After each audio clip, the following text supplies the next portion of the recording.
안녕하세요. 울산에 살고 있는 30대 여자입니다. 저는 동네에서 개인 카페를 운영하고 있습니다. 얼마 전까지만 해도 날씨가 오락가락했잖아요. 이젠 제법 추워져서 이제 시원한 음료보다 따뜻한 음료와 간식 주문이 많아졌습니다. 어쩌면 사연 라디오 구독자분들 중 저희 카페에 손님이 계실 수도 있겠네요. 그럼 여러분, 오늘은 따뜻한 차 한 잔 드시면서 제 사연 함께 들어주시겠어요? 저는 깡시골에서 자란 촌뜨기였습니다. 20대 때 무작정 서울로 상경했다가 아주 강렬한 실패의 맛을 겪었어요. 그렇게 해마다 지금은 어쩌다 고향도 아닌 울산에 자리를 잡고 살고 있네요. 이제 울산은 제게 제2의 고향이 됐답니다. 방황하던 제게 자리를 잡고 살 수 있도록 이 도시가 저를 받아준 것 같아요. 제가 비록 이혼은 했지만 여기서 제 카페가 성공적으로 자리를 잡았고 좋은 기억이 더 많아서 저는 울산에 계속 살고 있답니다. 남편은 울산 토박이로 자란 남자였어요. 남편과 저는 이웃 주민으로 처음 서로 얼굴을 알고 지냈습니다. 오며 가며 자주 마주쳤는데 그가 먼저 제게 번호를 물어보더군요. 전문직에 종사하는 그는 매일 말끔하게 정장을 차려입었어요. 그 모습은 단숨에 제 마음을 사로잡았습니다. 이미지가 참 든든하고 믿음직스러웠거든요. 아무래도 제가 자영업을 하다 보니 나중에 결혼한다면 안정적으로 하고 싶었어요. 그래서 결혼하기 딱 좋은 남자라 생각했죠. 물론 남자의 돈을 바랐던 건 아니었고 사람 일이라는 게 어떻게 될지 모르니까요. 제 벌이에 변수가 생기더라도 남편은 고정적으로 벌어야 한다고 생각했거든요. 저희 카페는 거의 배달 위주로 운영하고 있습니다.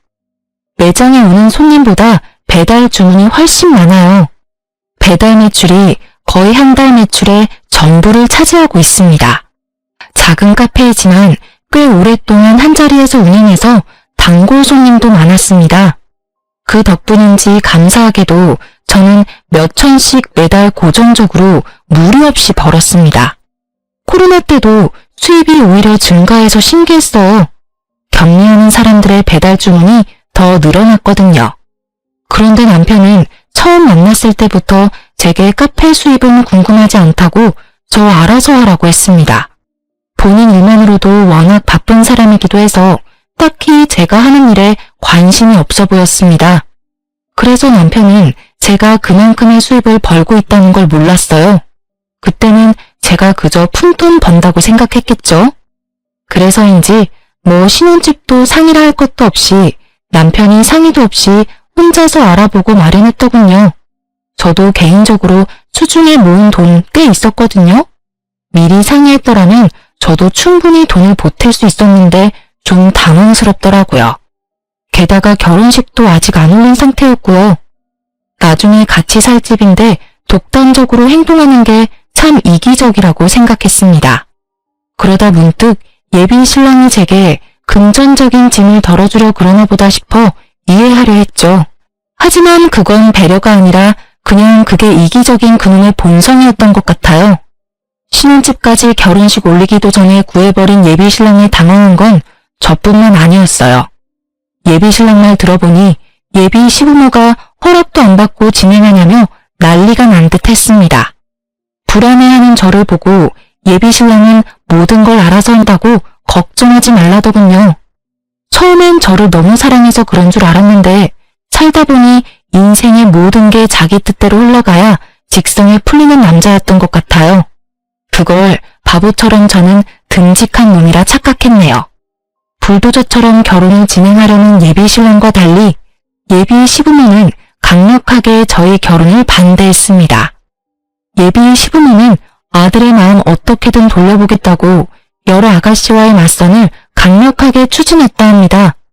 저희 둘은 결이 맞지 않는 것 같다며 결혼을 아주 불같이 반대했죠. 첫 만남에 인사 나누는데 예비 시부는 민망할 정도로 반응이 냉담했습니다. 예비 시부는 대놓고 밉게 말하며 저를 앞에 두고서도 끝까지 반대하더군요. 그래서 저는 처음 인사드리는 자리마저 시부모가 원해서 나온 게 아니라 그저 예비 신랑의 고집이었구나 원망스러웠어요. 저는 양가 부모님이 축복해주는 결혼하고 싶었지 이렇게 미움받으며 힘들게 결혼하고 싶지 않았거든요. 정말 승수 너 이 자식 기어이 엄마 쓰러지는 꼴 보고 싶은 거니? 예, 네 형은 결혼 잘해서 미국 이민 가서 남부럽지 않게 잘 사는데 넌 이게 다 뭐야? 아니 너는 겨우 동네 카페 장사하는 여자나 만나면 어쩌냐는 거야. 너 나중에 네 형 보기에도 민망하지 않겠어?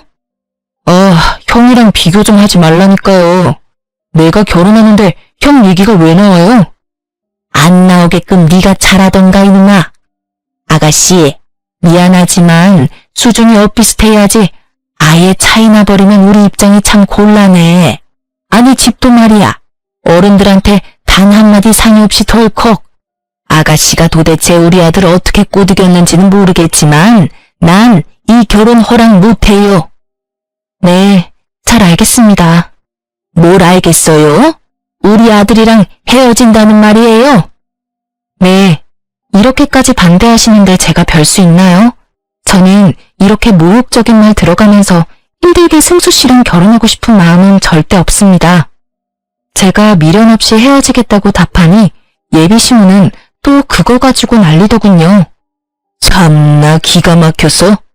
그리고 신혼집은 승수 씨가 저랑 상의 없이 진행한 거라 저도 전혀 몰랐습니다. 그리고 저는 이렇게까지 결혼을 반대하시는지도 몰랐어요. 알았다면 뭐요? 아가씨 가만 보니까 아쉬운 거 하나 없다는 태도네. 엄마, 저희 안 헤어져요. 그러니까 제발 그만 좀 하세요. 두 분 여기까지 나오신 거면 암묵적으로 제 결혼 허락하는 거라 생각했어요. 근데 아니었어요? 반대하시려고 나오신 거냐고요. 엄마랑 아버지가 돈 걱정, 일 걱정 안 하게끔 무조건 전문직으로 취직하래서 나 열심히 노력해서 여기까지 이뤄냈어요. 적성에는 맞지도 않는 일들을 꾸역꾸역 기어코 해냈다고요. 여태 살면서 두 분이 하라는 대로 다 했는데 왜 결혼하는 것까지 제 맘대로 못하게 하세요? 나랑 반대로 부모님 말씀 안 듣고 하고 싶은 거 다 하면서 자기 멋대로 살던 게 바로 형이에요. 그런데 형이 나보다 인생 잘 풀렸잖아. 그러니까 나도 이제 내가 하고 싶은 대로 살도록 제발 좀 내버려 두세요. 결혼할 여자 정도는 제가 고를 자격 있다고요. 강력하게 반대하는 예비 시모와 그에 반발하는 예비 신랑을 보는데 참 두 모자가 똑같아 보였어요. 당장은 마음 아프지만 헤어지는 게 맞다 생각했죠. 그때 계속 잠자코 있던 예비 시부가 나서더군요. 이 사람아, 그쯤에 자식 이겨서 좋을 게 있어? 게다가 결혼은 당신이랑 나랑 하는 게 아니라 이 두 사람이 하는 거잖아. 그리고 카페 하는 게 뭐 어때서 그래? 직업에 어디 귀천이 있나? 그 힘든 코로나도 이겨내고 살아남은 가게면 대단히 훌륭하지. 어휴, 둘이 어련히 알아서 잘할까? 내버려 둬. 아버지, 허락해 주시는 거예요? 그럼 난 이 결혼 찬성이다. 내가 반대할 게 뭐가 있냐? 아니, 당신 왜 말을 바꿔요? 당신도 승수 맞선 보고 결혼하길 원했잖아요. 어머, 나만 이 결혼 반대했어요? 그거야 우리가 이렇게 만나기 전이고 만나보니 난 더 마음에 드는데 뭘. 혜정 씨라고 했나요? 첫 만남에 우리가 이렇게 마음 상하게 해서 미안하네요. 아니 집사람이 미리 점 찍어둔 처자들이 있는데 저놈이 티도 안 내고 갑자기 결혼할 사람이라고 혜정 씨를 데려오니까 조금 당황한 거예요. 이 사람이 원래 이렇게 심술 부리지 않아요. 흠은 무슨? 얼른 당신도 사과해야지. 하여간 이 집구석 남자들은 평생 이렇게 나만 소외시켜. 아가씨, 홧김에 막말한 건 내가 미안하네요. 그런데 난 좀 더 두고 봐야겠네요. 엄마, 이쯤 하면 됐다. 승수 너도 네 엄마한테 그만 대들어. 다 같이 한 식구 되려면 차차 조율해야 하는데 네가 급하게 진행하려 하니까 이 사달이 나지. 네, 아버지 죄송해요. 엄마, 내가 미안해. 근데 아들 선택 믿어줘. 혜성이 착하고 예쁜 사람이야. 으이구, 내 팔자야. 고생해서 아들 키워봤자 다 소용없지. 비록 첫 만남은 서로가 아주 불쾌했지만 저는 결국 남편과 결혼 꼴이 났습니다. 모든 게 시부의 중재덕이었던 것 같아요. 다행히 상견례 때도 시부는 심술을 부리지 않고 저희 부모님께 친절히 잘 대해줬습니다. 하지만 그 후 결혼하자마자 신혼도 못 즐기고 시부모를 신혼집에서 모시고 살게 될 줄은 몰랐습니다. 일찌감치 결혼해서 미국으로 이민을 간 시숙은 저도 한 번도 보지 못했습니다. 이상하게 남편은 자기 형 이야기 나오면 항상 입이 대빨 나와선 툴툴거렸습니다. 사이가 좋지 않냐고 따로 물어보지 않아도 단번에 그런 거 알겠더라고요. 전 형제간 무슨 사연이라도 있는 줄 알았는데 그냥 본인보다 잘 풀린 형에 대한 남편의 자격지심 같은 거였어요. 그 자격지심은 저와 상관없는 일이라 생각했지만 결국 불똥이 제게도 날아오더라고요. 지금 엄마 아빠 이혼하느니 마느니 아주 난리야. 뭐? 어머님 아버님이 이혼한다고? 아버지가 그렇게 화내는 모습 난생 처음 봐. 갑자기 무슨 일인데? 엄마가 아빠 몰래 사고를 친 거지 뭐. 일단 내일 엄마랑 아빠 잠시 우리 집에 올 거니까 당신 미리 알고 있으라고. 우리 집에? 일단 알겠어. 저는 영문도 모르고 그날 카페에도 내팽개치고 와서 시부모를 모셨어요. 분위기는 냉랭하다 못해 싸늘했습니다. 식사를 차려도 시부모 둘 다 먹지를 않아서 중간에서 엄청 난처했습니다. 남편이 퇴근하고 나서야 그 숨막히는 정적은 깨졌습니다. 밥은?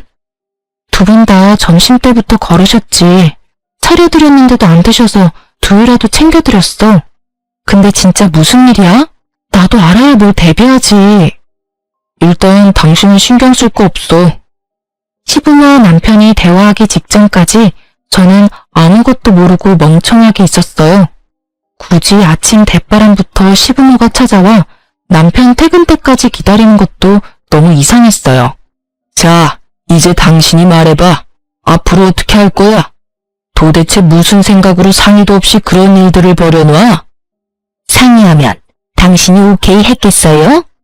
뭐? 근데 이 옆에 내가... 아버지, 일단 진정 좀 하세요. 내가 진정하게 생겼냐? 나 여행 보내놓고 이사다를 냈는데. 아니 상식적으로 집을 전체적으로 리모델링 할 거면 당장 살 곳은 마련하고 해야지. 덜컥 8천만 원, 그 큰 돈을 결제하면 어떡해? 분명히 8천만 원으로 끝나는 공사가 절대 아니야. 나중에 더 결제해달라고 하면 무슨 돈으로 결제할 거냐고. 건너 아는 사람이니까 지금 딱 계약 없을 때 싸게 해준다잖아요. 이 기회를 놓치고 내가 멍청하게 손 놓고 있어요. 참나, 이 넓은 땅에 우리 둘 살 곳이 왜 없어? 당신 당장 방 구할 돈도 없어? 있잖아. 인간적으로 내가 8천만 원 썼으면 나머지는 당신이 알아서 해야지. 내가 얼마나 구질구질한 집구석 신물이 났으면 그랬겠어요. 그러니까 장남이 미국 가기 전에 인테리어 해준다고 했을 때 했어야지. 당신은 왜 날 이렇게 이상한 여자 만들어? 장남은 땅을 파는 돈이 나와? 힘들게 일한 아들 돈으로 인테리어를 하고 싶디? 미국 가는데 돈 한 푼 못 보태줬으면서. 그래서 뭘 나보고 어쩌라고요? 어쩌긴 뭘 어째? 당장 취소하고 와. 계약서 못 봤어요? 취소하면 100% 돌려받지도 못하는데. 그 돈 아까워서 어떡할 건데? 게다가 지금 벽지 다 뜯고 공사 시작 중인데 이렇게 중단해서 뭘 어쩌겠다는 거냐고요. 그리고 난 이제 좀 깔끔한 집에서 살고 싶어요. 에휴, 우리 첫째 아들 한국에 있었으면 딱 그 집에서 지내면 되는 건데. 아니, 철없는 옆에 내가 진짜 정신을 못 차리네. 이혼해. 그래요. 뭐 이혼하던가요. 엄마, 아버지, 이혼은 무슨 이혼이에요. 차남 있잖아요. 제가 모실게요. 그러니까 이제 두 분 제발 그만 싸우세요. 내가 말했죠? 멀리 미국에 있는 형 대신 내가 엄마 아빠 살펴 모실 거라고요. 어머 미쳤니? 신혼집에 누가 얹혀 살아? 순간 제 귀를 의심했습니다. 그러니까 시모가 시부 몰래 시댁 리모델링 계약을 했고 시부 여행 간 사이에 공사까지 일부분 진행이 된 거예요. 오갈 데 없는 시부모를 우리 집으로 남편이 모신 거고, 남편은 장남보다 차남이 낫다는 걸 보여주겠다며 본인이 나서서 시부모를 모시겠다 한 겁니다. 그나마 시모는 미쳤냐면서 얼굴이 벌개져서 거절하는데 시부는 옳았구나 했어요. 그래, 리모델링 다 끝날 때까지 그냥 여기서 살면 되겠구만. 세아가 조금만 신세를 지졌구나. 시모가 무리하게 리모델링 돈 쓰느라 마땅한 전셋집도 못 구하는 상황이었어요. 그렇다고 시부는 아들 멀쩡히 있는데 자기 돈으로 불편하게 지내기 싫다며 대놓고 신혼집에 같이 살기를 원했습니다. 제가 시부에게 아무런 대답도 하지 못하니까 남편은 저와 이야기 좀 하고 오겠다며 저를 주차장으로 데려가더군요.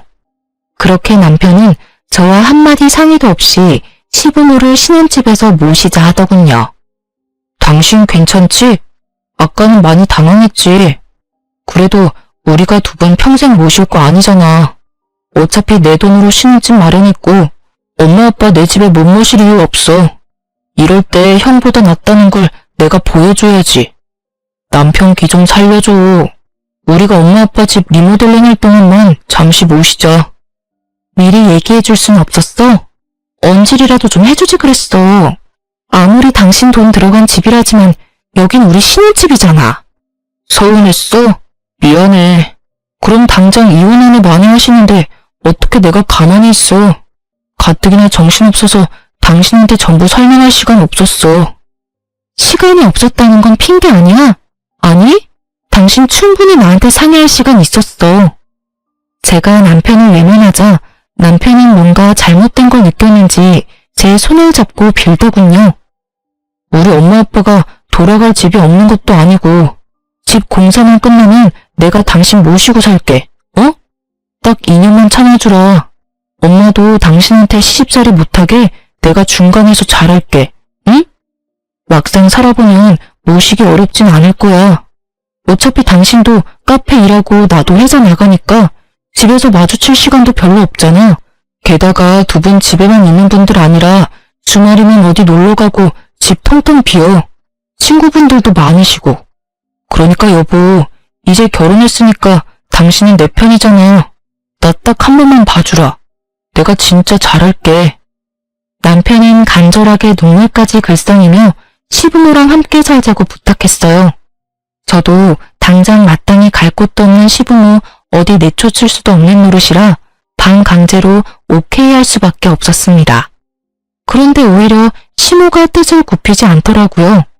안 그래도 며느리 마음에 안 드는데 같이 살 수는 없으시다고요. 까놓고 말해서 며느리도 불편하고 나도 불편해요. 서로 마음에 안 드는데 어떻게 같이 살아요? 당신 정말 징징거리는 것도 정도 끝에. 며느리 신혼집에 얹혀 살려면 당신이 지금부터 행동 똑바로 해야지. 사고 친 게 누군데 지금 큰 소리야? 부탁해도 시원찮을 판에 애처럼 징징징. 시부가 불같이 화를 내고 저와 시모의 의견은 피력할 새도 없었어요. 남편과 시부의 주도하에 저희 네 사람의 한 집의 살이는 시작됐습니다. 그래도 시부는 양심은 있는지 따로 저를 불러서 진심으로 사과하더군요. 아가, 우리가 신혼 방해해서 정말 미안하다. 면목이 없구나. 그 대신 월세 나갔어야 할 돈 내가 다 모아서 한꺼번에 줄 테니 2년만 참아주렴. 2년도 아니지. 그 전에 나가게 될 테니 잘 좀 부탁한다. 네 시엄마 겪어보면 그렇게 나쁜 사람도 아니야. 그리고 나도 같이 지내는 동안은 너 불편하지 않게끔 노력하마. 월세 괜찮습니다, 아버님. 기왕 이렇게 정해진 거 저도 두 분 잘 모실게요. 아니야, 줘야지. 내가 마음 넓은 며느리 덕분에 불편한 바깥 생활 안 해도 되는데. 그 대신 내 아들한테는 비밀이야. 그놈은 아들이 모시는 게 당연하다는 마인드라 절대 돈은 안 받을 것 같거든. 새아가가 그 돈 잘 챙겨서 나중에 살림에 보태. 현명하게 어련히 잘 쓰겠지. 그런데 살다 보니 불편할 줄 알았던 한 집살이는 의외로 괜찮았습니다. 시부는 매우 가정적인 분이었어요. 며느리가 있는데도 아침은 절대 본인이 차리겠다며 매일 가족들의 아침밥을 차려주셨어요. 세상에, 이 많은 아침을 어머님이 준비하신 거예요? 죄송해요. 다음엔 제가 더 일찍 일어나 준비할게요. 네 아버지 며느리 있다고 평소보다 더 신경 썼네. 여보, 이러다 상다리 부러지겠소. 내가 하기는 나 아침잠 많아서 절대 이런 거 못한다. 네 시아버지가 다 한 거야. 아버님이요?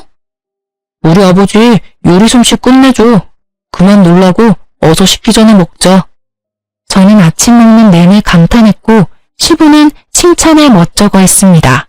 그런데 하루는 그렇다 쳐도 매일같이 시부는 새벽 운동 다녀와서 식구들 먹을 아침을 차렸습니다.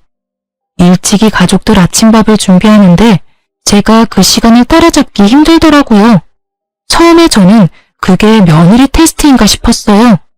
늘 저보다 일찍이 행동하시니 저를 시험해 보시는 건가 참 당황스러웠죠. 시부보다 늦게 일어나는 게 어느 순간 눈치가 보여서 저는 악착같이 더 일찍 일어났습니다. 저의 행동을 지켜보던 시부는 제게 그러지 말라고 진지하게 이야기했어요. 본인이 아침밥 차리는 건 하고 싶어서 하는 거고 평생 버릇되어서 하는 거니 제게 아무런 부담 가지지 말라고요. 알겠다고는 했지만 그래도 뭔가 눈치가 보여서 남편에게 물어봤어요. 그랬더니 남편이 뻥 웃음이 터지더라고요. 시집살이를 우리 엄마가 하면 했지 아버지가? 절대 그럴 일 없지. 그냥 즐겨. 신혼집 같이 사는 게 미안해서 하시는 것도 아니야. 우리 아빠는 평생 그랬는걸. 항상 아침은 원래 아빠가 챙겨줬거든. 그러니까 이제 아침을 신경 쓰지 마. 아버지가 하고 싶어서 하는 건데 네가 그 기쁨을 뺏지 말라고. 그런 거였어? 난 또 혼자 얼마나 눈치 봤다고. 아버님 진짜 대단하시다. 정말 가정적이셔. 미안해. 난 엄마 닮아서 아버지 못 따라가.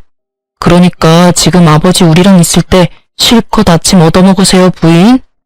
뭐 딱 한 사람, 시모는 제게 복 받은 줄 알라며 은근히 눈치 주기는 했습니다.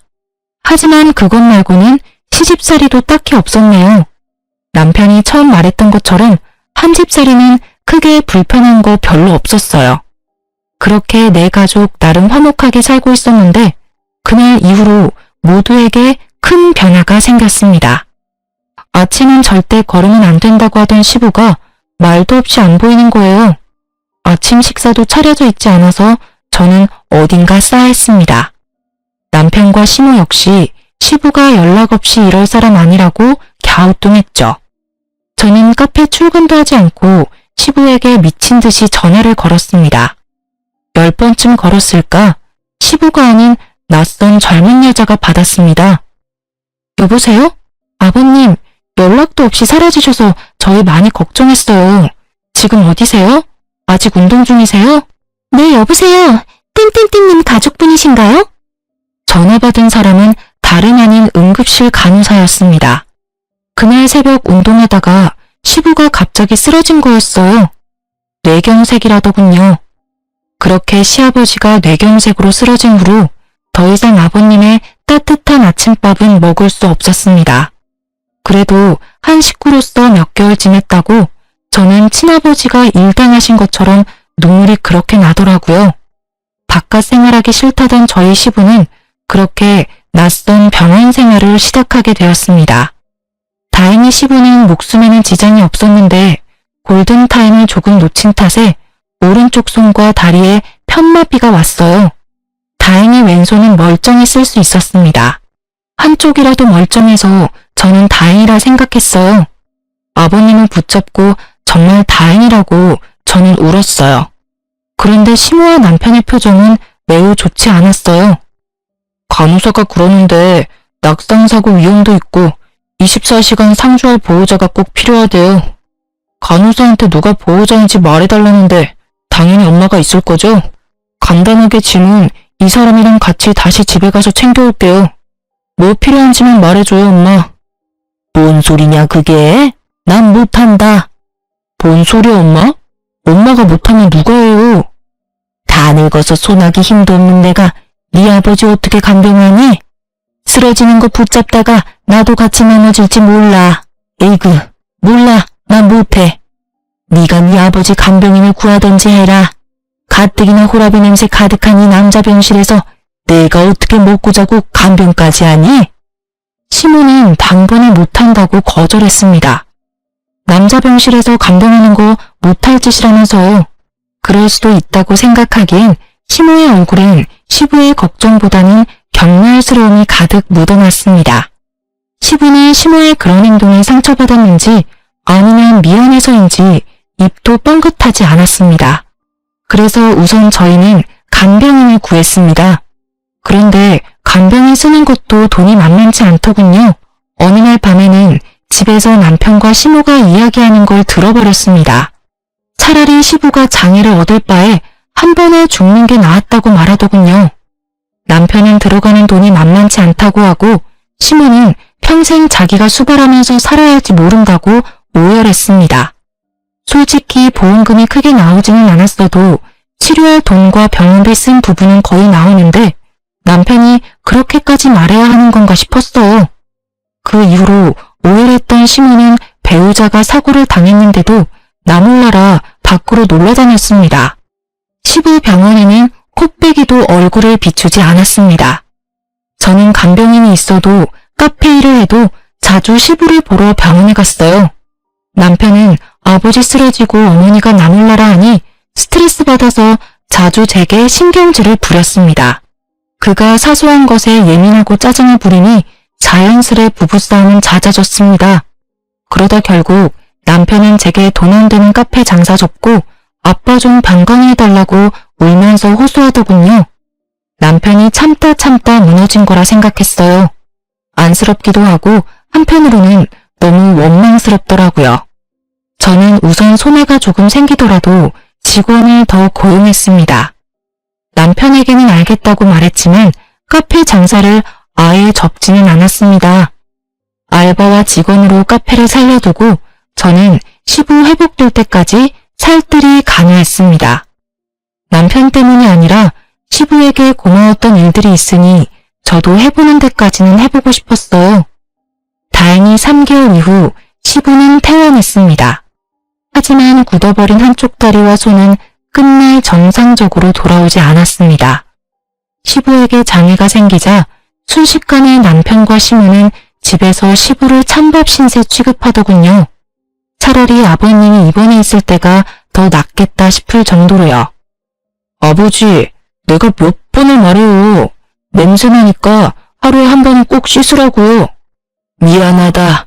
내가 몸이 불편해서 혹시라도 욕실에서 넘어질까봐 겁이 나. 이틀에 한 번은 안 되겠냐?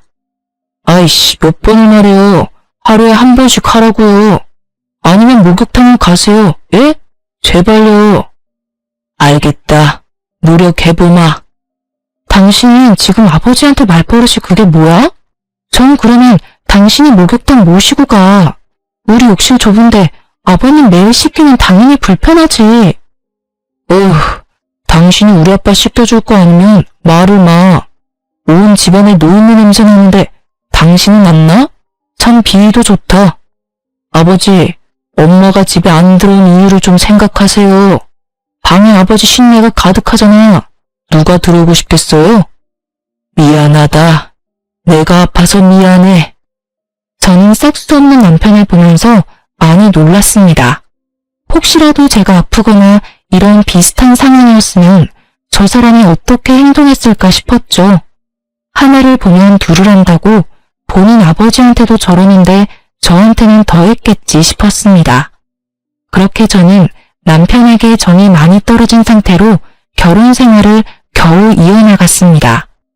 그런 와중에도 시부를 따뜻하게 잘 챙겨드리려고 노력했습니다. 저라도 챙기고 싶었거든요. 아버님, 이게 다 뭐예요? 미안하다. 내가 아침 해주려고 했는데 몸이 말을 듣지를 않아서. 괜찮아요, 아버님. 제가 다 치울게요. 방에 들어가셔서 좀 쉬세요. 내가 아가 너한테도 많이 미안하다. 너에게 참 면목이 없구나. 그런 말씀 마세요. 앞으로는 제가 아침 잘 차려드릴게요. 그러니까 아버님 드시고 싶은 거 있으면 언제든 저한테 편하게 말하세요. 아셨죠? 고맙다. 고마워. 하루는 엉망이 된 주방에 주저앉아 있는 시부를 보고 저는 겨우 눈물을 삼켰습니다. 시부는 불편한 몸으로 미움받으면서도 예전처럼 가족들의 아침을 차려주고 싶었나 봐요. 저는 덜덜 떠는 시부 손을 꼭 잡아드렸습니다. 그런데 시부모의 시련은 그게 끝이 아니었어요. 엎친 데 덮친 격이라고 시모가 계약했던 인테리어 업체는 알고 보니 전문 사기꾼들이었습니다. 허구한 날 시부모네 집 리모델링 금액을 조금만 더 달라고 계속 추가하고 말을 바꿨죠. 또 일을 버려놓고 책임감 없는 시모와 사기꾼 리모델링 업체 때문에 남편은 매사에 분노가 가득한 사람이 됐습니다.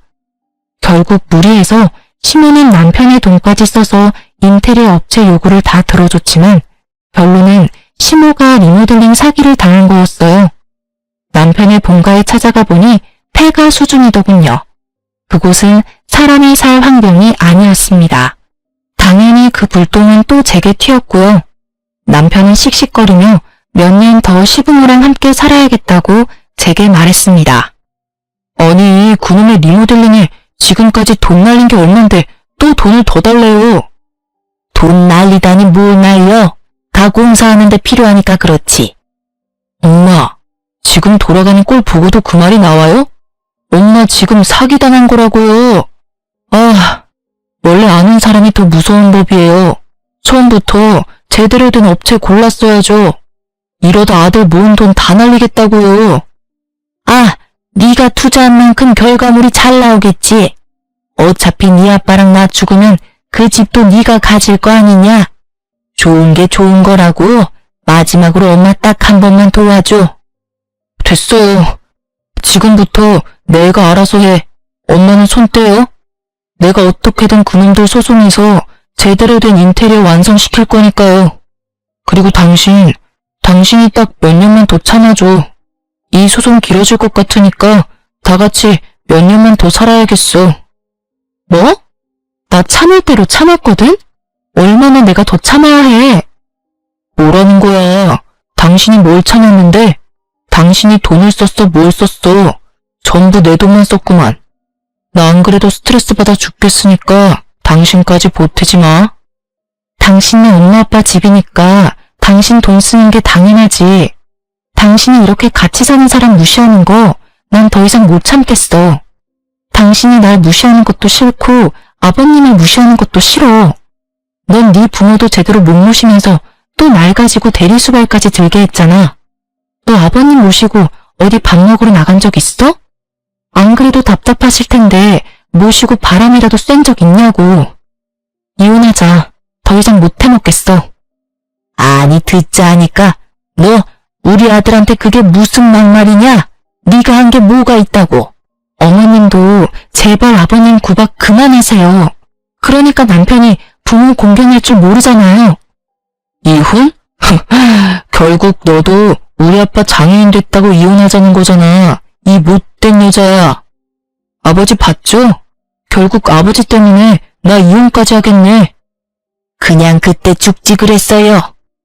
제가 이혼을 선언하니 남편과 시모는 이혼 탓을 시부에게 돌리더군요. 아이고, 아가, 내가 미안하다. 내가 죽어야 하는데.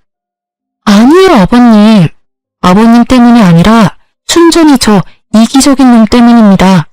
몸 불편한 가족 있어도 잘 사는 사람 많아. 어쩜 그러니 짐승만도 못한 놈아. 그래, 이기적인 내가 곱게 이혼해 줄게. 근데 너 이혼하면 돈이 있냐 뭐가 있냐?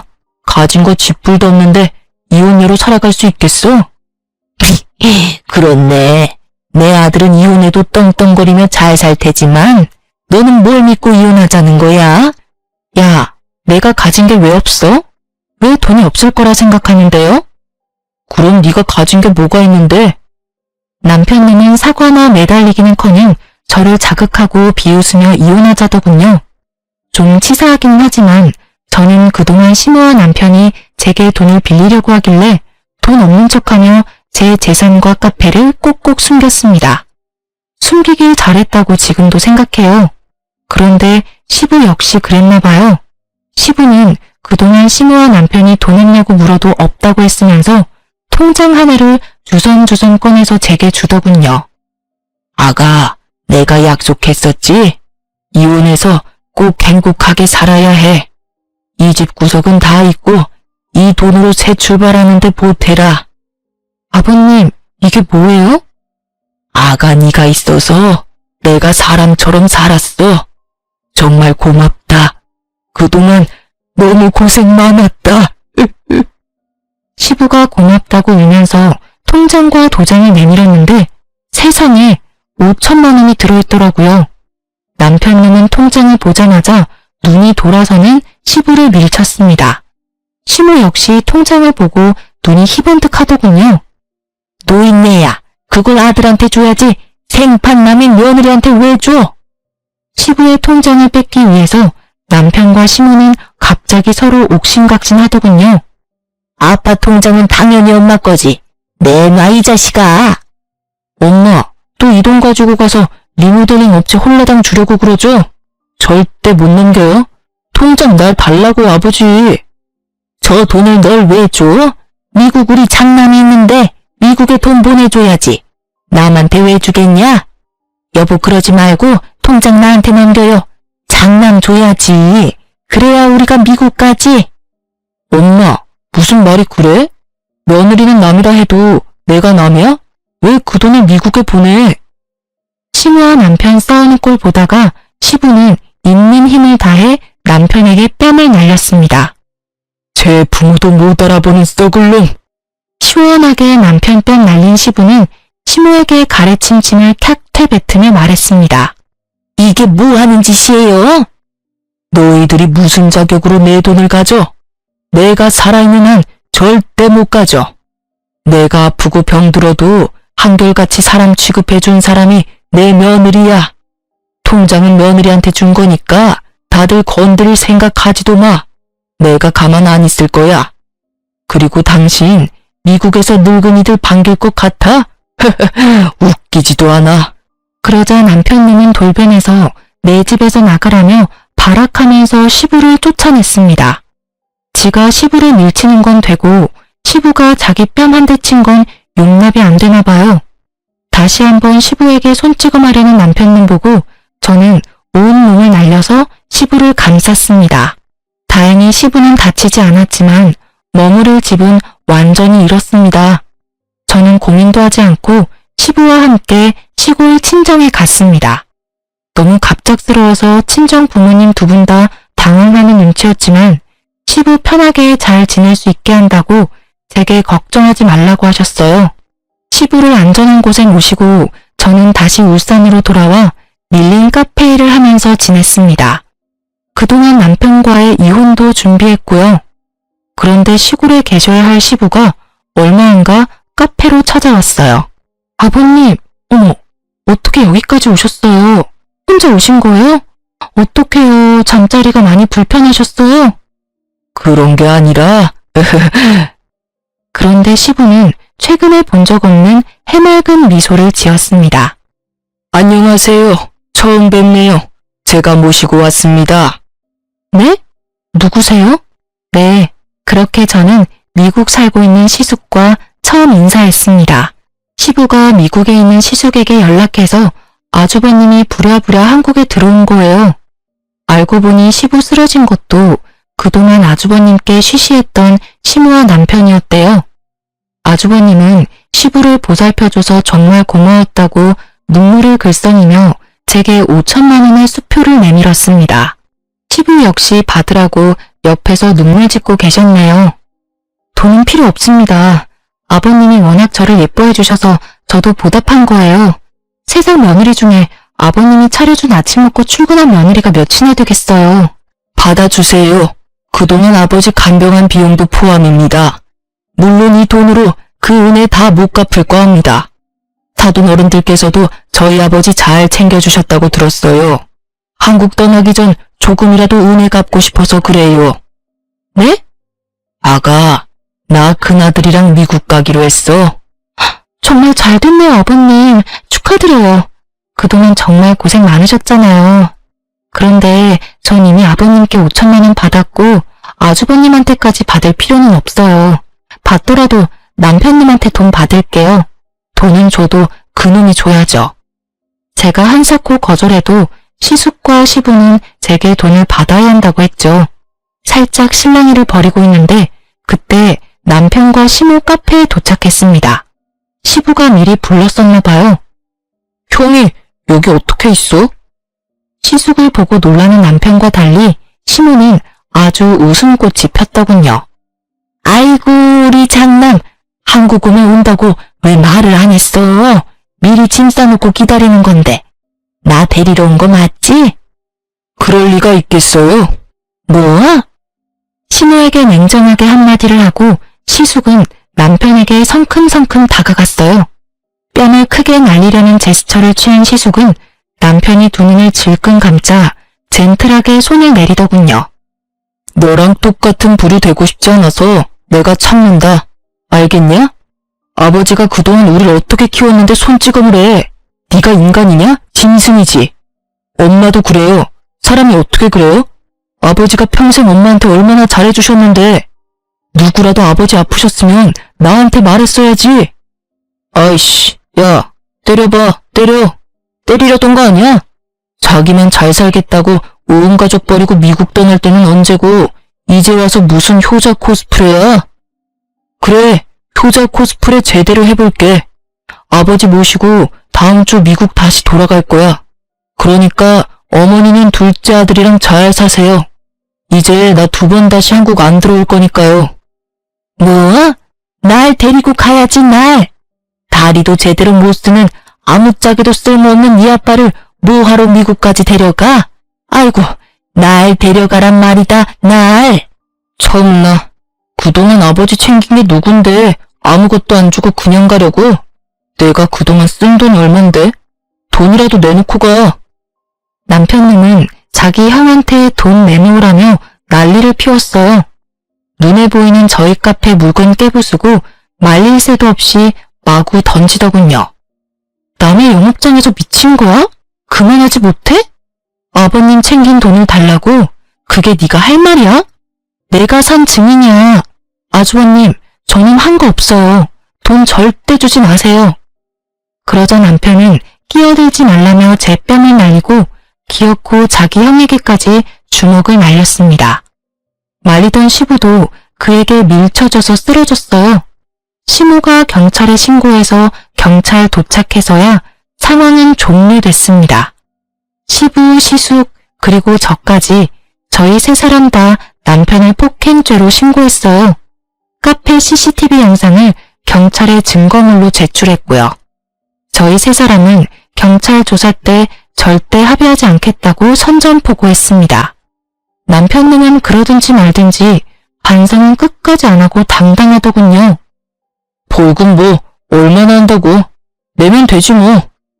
벌금으로 끝나겠어? 그럼 뭐 어쩔 건데? 네가 다니는 회사 이름 뭐라고 했지? 설마 치사하게 회사에 알리려는 건 아니지? 미리 살 길 알아둬라. 형 미쳤어? 진짜 1억이야? 그럼 가족들 마음에 상처 준 네가 앞으로 혼자 잘 살 수 있을 거라 생각했어? 빨리 새로운 일자리 알아둬. 네 엄마는 네가 모셔야 하잖아. 아이고, 나도 미국 데려가라. 내가 잘못했어요, 여보. 장남한테 나도 데려가 달라고 말해봐요. 옆에 내야 미국 가서 또 무슨 사고 칠 줄 알고. 남편놈과 시모는 시숙과 시부의 바짓가랑이를 잡고 한참을 울면서 빌었습니다.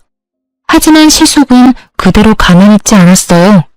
남편 회사에 시부 존속 폭행 사실을 알렸습니다. 경찰과 연루되면 안 되는 민감한 직장이라 남편님은 바로 회사에서 잘렸습니다. 믿을 거라고는 직장밖에 없던 그놈은 한순간 모든 걸 잃었습니다. 시모도 미국행 티켓을 잃었죠. 뭐 본인들의 어포라고 생각합니다. 저는 그 뒤로 이혼과 재물 손괴죄로 남편님에게 소송을 진행했습니다. 받은 돈으로 실력 좋은 변호사를 선임하니까 제가 원하던 결과를 빠르게 받아볼 수 있었어요. 시부는 곧바로 시숙 따라 미국 가서 지금까지도 잘 살고 계세요. 시모는 뭐 리모델링 사기당한 거 결국 집 날리고 개털됐다 하네요. 전 남편은 일 잘리고 자기 커리어 망치자 술에 절어 산다고 들었습니다. 시모는 회사 잘리고 하루아침에 주정뱅이 된 아들한테 한 푼이라도 더 뜯으려고 하더라고요. 이웃 주민들이 제게 전해주기를 시모는 장남이 자기를 안 데려갔다고 찡찡거리며 산다고 들었습니다. 그렇게 끝일 줄 알았습니다. 전 남편이 재물 손괴죄와 카페 영업 방해죄로 제가 손해본 것들에 대해 경찰에서 조사받다가요. 제 카페 월 매출 몇 천인 거 알고 개거품 물었다네요. 그대로 카페 찾아와서 장사가 이렇게 잘 되는 카페였냐며 제게 화를 내는 거 있죠? 이렇게 손님이 없는데 무슨 월 몇 천이야? 지금 돈 더 뜯어내려고 사기치는 거 아니야? 전 남편은 카운터로 와서 그날 매출 금액까지 보더군요. 무슨 짓이야? 안 나가? 경찰 또 부를까? 정말이네. 뭐야, 이렇게 장사가 잘 되는 카페였어? 이제 알았냐? 네가 나 돈 없다고 깔보는데 내가 얼마나 우습던지. 우리 카페 배달 위주로 해서 매장 손님이 원래 별로 없어. 이제 곧 주문 많이 들어올 시간이니까 제발 꺼져줄래? 전 남편은 잘못했다고 빌면서 우는데 돈이 아주 급한가 싶었어. 10,000원짜리 한 장 던져주고 꺼지라고 했네요. 저는 현재 보란듯이 잘 먹고 잘 살고 있습니다. 시부가 준 5,000과 시숙이 준 5,000으로 카페 2호점을 개업한 지 3달 됐습니다. 1호점 매출보다는 못하지만 그래도 이혼의 아픔은 뭐 느낄 새도 없었습니다. 여러분, 상황이 아무리 안 좋아져도 자기 가족 버리고 함부로 대하는 사람 정말 근처에 두어선 안 된다고 생각해요. 자기 자존심을 최우선으로 생각하던 전 남편은 형한테 지기 싫은 게 가족보다 먼저였던 사람이었어요. 아픈 아버지를 보살피려는 생각은 하지 않고 능력 좋은 자기 형한테 혹시라도 아버지를 뺏길까봐 전전긍긍하던 사람이었거든요. 그렇게 속 좁은 인간을 제가 배우자로 생각했다는 게 뒤늦게 너무 부끄럽더라고요. 돌이켜보면 저는 어릴 때 항상 부모님께 무한한 사랑을 받고 컸던 것 같아요. 그래서 큰 사랑 받은 만큼 누군가에게 사랑을 줄 수도 있어야 한다고 배웠거든요. 그에 비해 전 남편은 어린 시절 사랑을 많이 못 받은 사람의 표본 같더라고요. 여러분도 항상 가족들과의 끈끈한 사랑 놓치지 않았으면 합니다. 평생 믿고 의지할 수 있는 사람은 가족뿐이잖아요. 비록 제 전 남편은 그릇이 너무 작아서 믿고 의지할 만한 인간은 못 되었지만 시아버지가 가족들에게 매일 차려준 그 아침 식사에서 가족을 얼마나 사랑하는지 저는 전부 느낄 수 있었답니다. 그래서 그 힘든 수발도 견뎌낼 수 있었어요. 요즘 세상이 많이 삭막하고 또 뉴스에도 사건 사고가 터져나가는 마당에 여러분 주위에는 항상 좋은 일만 가득하길 기도하겠습니다.